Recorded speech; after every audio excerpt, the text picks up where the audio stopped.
Watching out for you this morning, leaders of the state unemployment system are still working to get benefits out to those who need it the most as they combat a wave of fraud attacks that are impacting many people who have never experienced identity theft before. Well, our News 5's Patrick Nelson has been tracking this story for weeks now, joining us live with an update and kind of an exciting one this morning. Good morning, Patrick.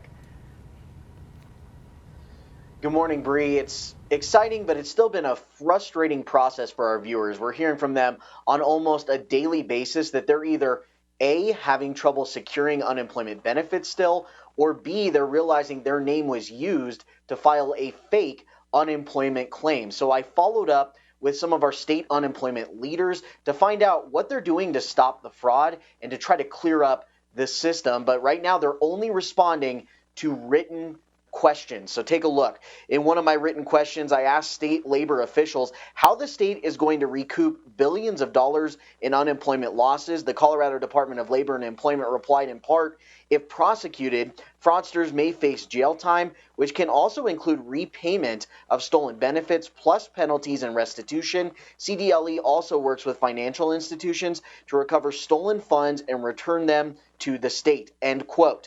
Now, Colorado's Attorney General says this widespread fraud has been a wake-up call for many people in our state.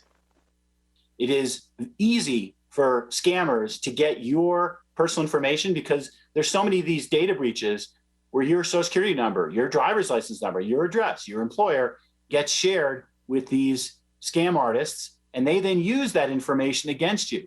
What we've seen in this unemployment insurance fraud is identity theft on steroids. It is the clearest example. It's the strongest example. Many people who never took identity theft seriously now are getting the memo. Protect yourself. Most Americans never check their credit reports. They never look at their credit history.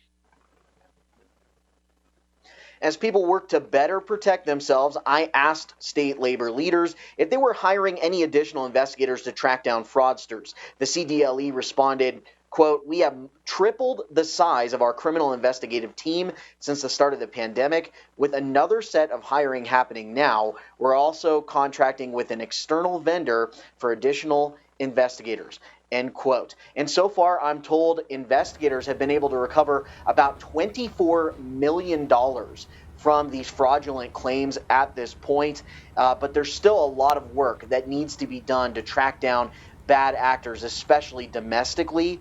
Straight ahead, we're going to hear from an economy expert from Wallet Hub who has been tracking Colorado's unemployment system.